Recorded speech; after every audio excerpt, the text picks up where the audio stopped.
to our extraordinary story about arming teachers and school staff. We took you inside this controversial training with an exclusive story last night. It showed you teachers and the superintendent of a school working side by side with law enforcement to take down an active shooter inside a school. Rich Staffy is here now with thoughts from some local officials. Rich, I'm interested in hearing this. Rob, this is a real hot-button issue. Last night, we showed you the training and the powerful impact it has had on the participants. The issue is one that every school district will have to deal with on an individual basis. We wanted to know what the reaction to training like this would be in our immediate area, so we took the story to the Hamilton County Sheriff and a veteran police officer who now oversees the Cincinnati Public Schools safety program. Hamilton County Sheriff Jim Neal watched our story intently along with Major Charlene McGuffey.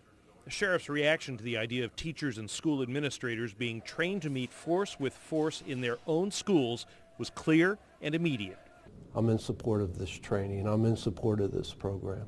Briefly retired from law enforcement before becoming sheriff, Neal actually worked as a part-time teacher. While he didn't carry his duty weapon with him in school, it was always close. Your first line of defense, folks, is you. This is a fine example of teachers and school administrators that want to take a stand against violence and be prepared to protect themselves and the people under their care. It's long overdue. Our story focused on teachers and administrators going through active shooter training in their own school. They are trained by instructors from the Tactical Defense Institute, and it's paid for by the Buckeye Firearms Foundation. Everyone has a concealed carry license and has been through an intensive program. We also showed the story to the Safety Program Coordinator for Cincinnati Public Schools. We don't advocate right now teachers being armed in our buildings. We leave that to the experts. We train our staff how to respond and how to safeguard these kids. Cincinnati Public is rather unique. There is one armed Cincinnati Police resource officer in uniform in each high school. There are no SROs in the middle or elementary schools, but they do have unarmed security teams. CPS officials also periodically use metal detectors on students. Classrooms have phones, and offices have lockdown and emergency 911 buttons.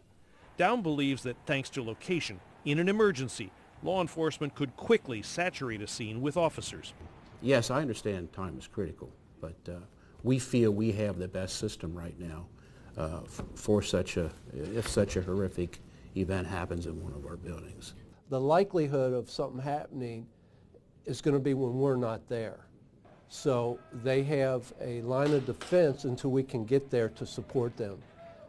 You know, the troops are coming, folks, but we might not be there when the conflict starts. It's important to point out here that virtually all the school shootings have involved suburban schools, not city schools like Cincinnati Public.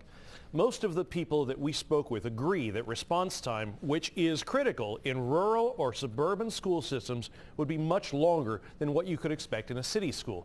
8 or 9 minutes has actually become the standard. Dan Dowm thinks that Cincinnati police would be on the scene in just 3 or 4 minutes. Rob? Let's hope they don't have to. Rich, thanks very much. There are many different ways to look at this issue, of course, and if you're a parent, student, or affiliated with a school system in any way, we're very interested in hearing from you. Join the discussion on our Facebook page. We may even contact you to take part in a future story. On both Facebook and Twitter, we're asking the question, should teachers and administrators be trained and allowed to carry guns in schools? So far, about 70% of you are in favor of that idea. Join the discussion.